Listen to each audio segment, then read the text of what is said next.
Yeah, my name is Edward Isaac Massaquoi. I was having a serious problem in Sierra Leone. I have been in this sick bed for over a year now, and I can't walk. Neither do I able to sit.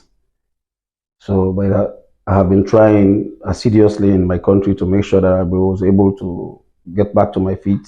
But it's unfortunate with all my trials, I couldn't able to get back to my feet.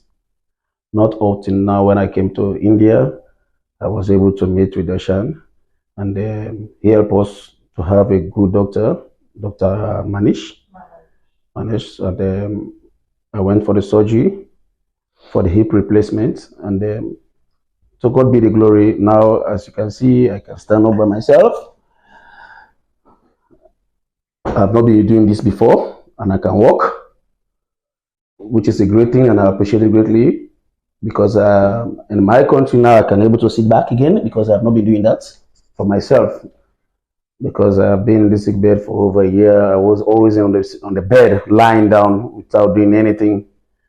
If I want to use the gent, unless my wife has to help me and everything. So life has been very, very boring for me.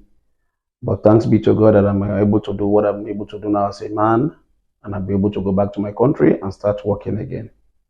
Thank you.